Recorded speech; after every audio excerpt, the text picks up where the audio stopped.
அன்பான உறவுகள் அனைவருக்கும் வணக்கம். நல்லா வெயில் சூப்பரா அடிக்குதுங்க.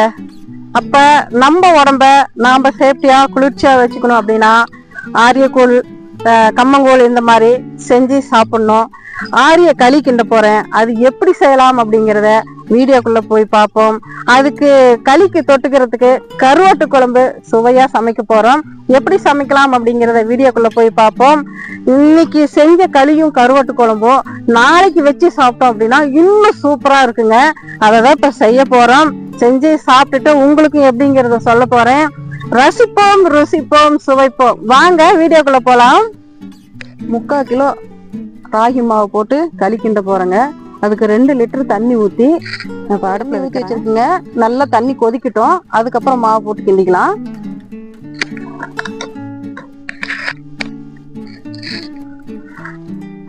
சமைக்கிறதுக்கு முன்னாடி ஒரு டீ போட்டு குடிச்சிட்டு சமையல் வேலையை ஆரம்பிச்சோன்னு வச்சுக்கோங்களேன், கிடுகிடுன்னு வேலையாகும். உங்களுக்கும் அப்படிதானா? எனக்கு சொல்லுங்க கமெண்ட்ல.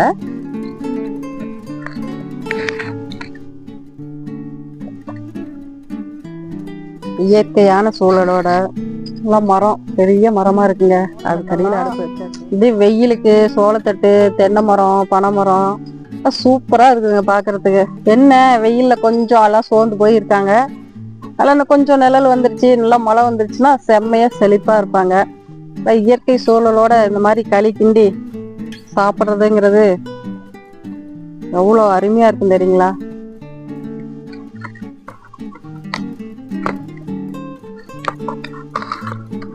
தண்ணி நல்லா கொதிக்குதுன்னு பார்க்கணும். தண்ணி நல்லா கொதிச்சிருச்சு. இதுலயே மாவு போடக்கூடாது, கொஞ்சம் தண்ணி மொண்டு வச்சுக்கலாம்.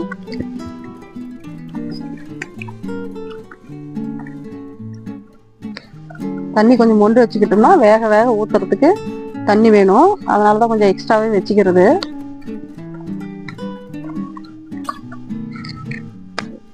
முக்கால் கிலோ ராகி மாவுங்க போட்டுக்கலாம் தண்ணியில.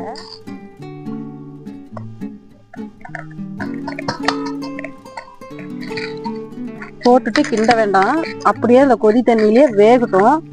வெந்ததுக்கு அப்புறம் கிண்டிக்கலாம்.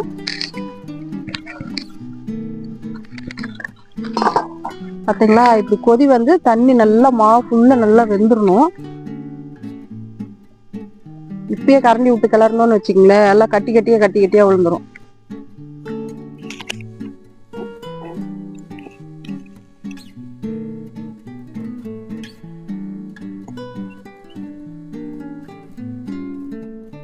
அது நல்லா வெந்து மாவுல நல்லா முழுகிற அளவுக்கு நல்லா இன்னும் வேகணும்.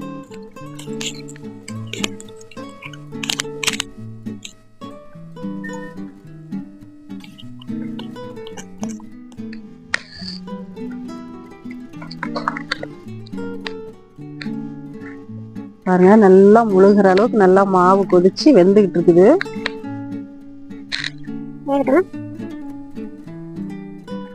களி கிண்டுறதுக்குன்னே குச்சி பாருங்க இருக்கு. இது ரெண்டும் சேர்ந்து 150 ரூபா. கடையில கிடைக்கும், கேட்டு பாருங்க. இது மாதிரி குச்சி வச்சுதான் இதை கிண்ட முடியும். எப்படி கிண்டுறேன் அப்படிங்கறது பாருங்க.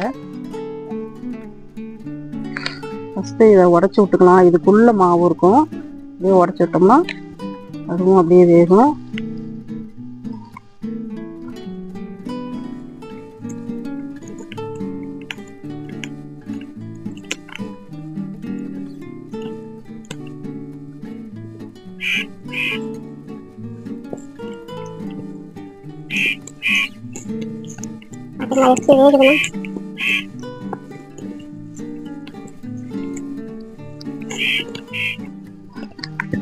உள்ள இருக்கிற மாவை இப்படி கிண்டிக்கிட்டே இருந்தோம்னா நல்லா வேக ஆரம்பிச்சிடும், எல்லாமே சேர்ந்து.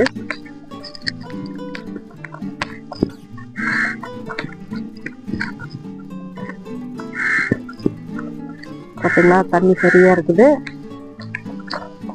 ஆனா இன்னும் மாவும் இருக்கு. அதனால நாம எடுத்து வச்சிருக்கோம் இல்லைங்களா சுடு தண்ணி, அதை எடுத்து தேவையான அளவுக்கு ஊற்றிக்கலாம். தண்ணி பத்தலைன்னு பச்சை தண்ணி ஊத்திடாதீங்க, நல்லா இருக்காது. காகம் பசிக்குதா?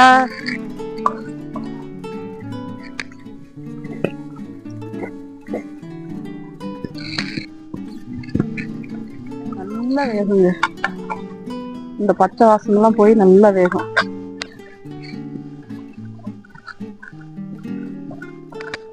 கீழே இறக்கி வச்சு கழுவி கிண்டிக்கலாங்க. இது வந்து இந்த கவக்குச்சி முட்டு குச்சி இருந்துச்சுன்னா நல்லா இருக்கும். அப்படி இல்லைன்னா இந்த மாதிரி இடம் ரெடி பண்ணிக்கிட்டேன் நானு. அந்த மாதிரி ரெடி பண்ணிட்டு வச்சு இப்போ கிண்டிக்கலாம்.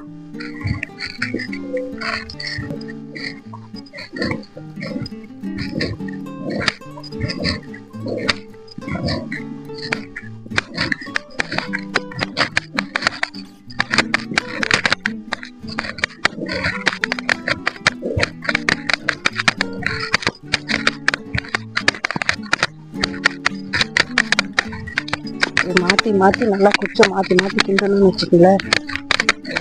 நல்லா உள்ள இருக்கிற சின்ன சின்ன கட்டியெல்லாம் கூட உடஞ்சிட்டு நல்லா மாவு இருந்துக்கும்.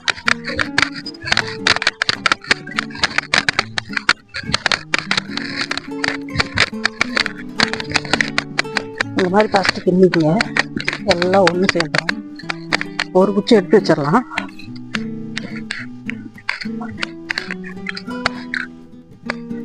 கொஞ்சம் பச்சை தண்ணி பக்கத்தில் வச்சுங்க, கை நாளைக்கு பிடிக்க.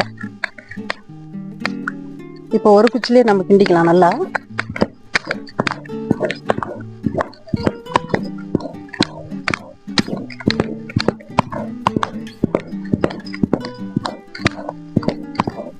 நல்லா இப்படி இழுத்து இழுத்து கிண்டணும்னு வச்சுக்கோங்களேன், மாவு அப்படியே அழுவ மாதிரி வந்துடும் களி.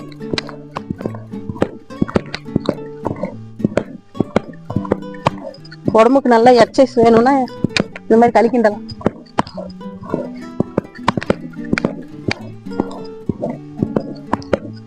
வீட்டுல சாப்பிட்டுக்கிட்ட மாதிரியும் இருக்கும், வேலை செஞ்ச மாதிரியும் இருக்கும், எக்ஸசைஸ் பண்ணிக்கிட்ட மாதிரியும் இருக்கும்.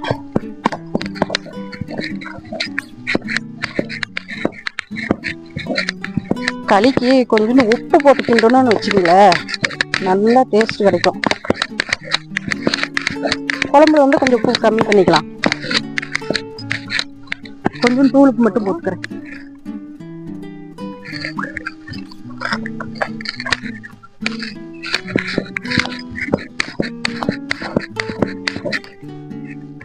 சுத்திலும் மாவு இருக்கிறதெல்லாம் பச்சை தண்ணி தொட்டு தொட்டு இப்பயே ஈரமா இருக்கும்போது தொடச்சு விட்டுருங்க, ரொம்ப காஞ்சிரும்.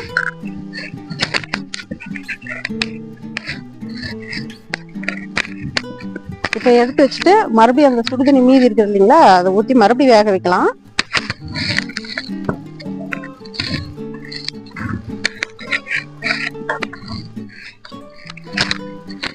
சுடுதண்ணி கொஞ்சம் இருக்கு, அதையும் அப்படியே ஊற்றிக்கலாம். நல்லெண்ணெய் கொஞ்ச நேரம் இருக்குங்க, ஒரு 5 நிமிஷம் வேகட்டும்.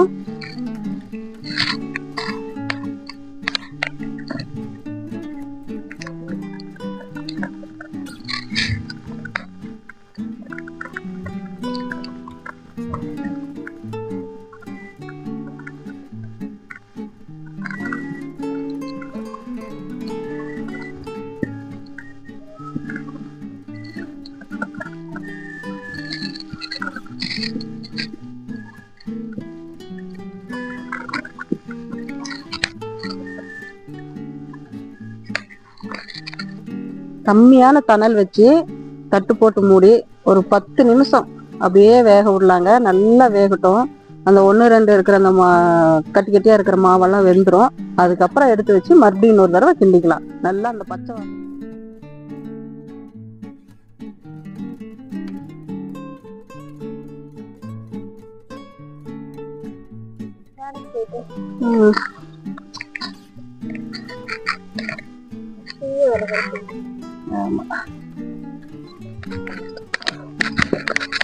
ராகி அல்வான்னு கூட சொல்லலாம் மாட்டேங்குது, அல்வா மாதிரி வருது பாருங்க.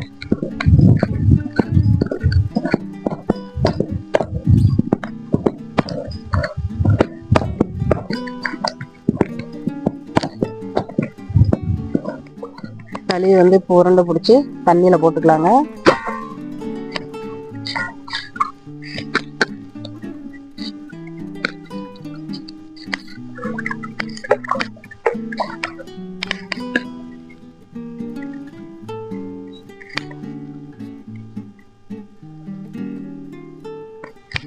தண்ணிக்குள்ளே போட்டுடலாம். தண்ணியில் நனைச்சி எடுத்தீங்கன்னாவே இப்போ அதுவாகவே உருண்டையாக வந்துடும்.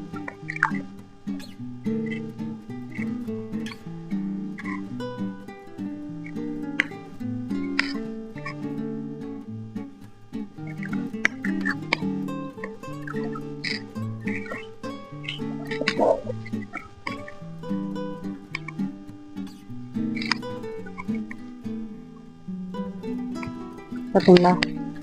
இப்படி போட்டு வச்சுட்டோம் அப்படின்னா வெளியில் வச்சுருந்தீங்கன்னா 2-3 நாளைக்கு இந்த மாதிரி ஒவ்வொரு உருண்டை எடுத்து போட்டு கரைச்சி குடிச்சிக்கலாம். ஃப்ரிட்ஜில் வச்சிங்கன்னா அப்படின்னா 1 வாரத்துக்கு கூட வச்சுருக்கலாங்க, நல்லாயிருக்கும். இதுதான் இந்த மாதிரி உருண்டை பண்ணி வச்சுக்கிறது. களி சாப்பிட போகிறோம்.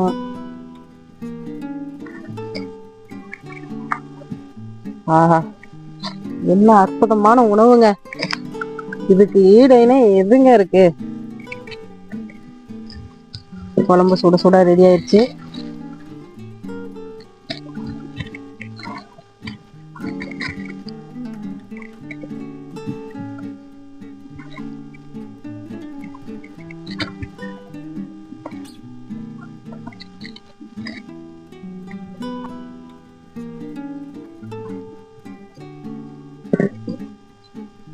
சூப்பரா ரெடி ஆயிடுச்சுங்க.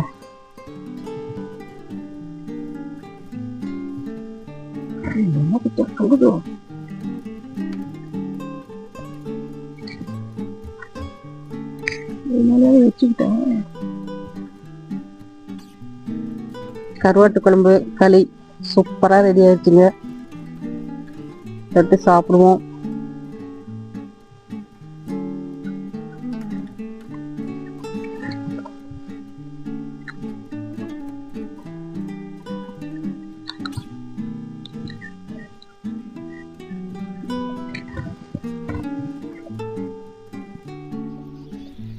களி நல்லா கருவாட்டு குழம்புல ஊறிங்க அவ்வளோ அருமையாக இருக்குங்க. சூப்பராக இருக்குது, செம்மையாக இருக்குது. இதே மாதிரியே இப்போ இந்த வெய்ய காலத்துக்கு நீங்கள் செஞ்சு சாப்பிடுங்க, சூப்பராக இருக்கும். நான் வந்து விறகடுப்பில் செஞ்சேன், நீங்கள் வந்து வீட்டில் ஸ்டவ்வில் செய்யுங்க, இதே மாதிரியே செய்யுங்க.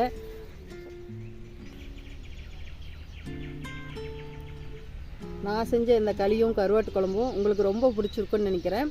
லைக் பண்ணுங்கள், ஷேர் பண்ணுங்கள், கமெண்ட் பண்ணுங்கள், சப்ஸ்கிரைப் பண்ணிவிட்டு என்னோடய வீடியோ தொடர்ந்து பாருங்கள். உங்களுக்கு வீடியோ கொடுத்துக்கிட்டு இருக்கேன். மீண்டும் அடுத்த வீடியோவில் சந்திக்கலாம்.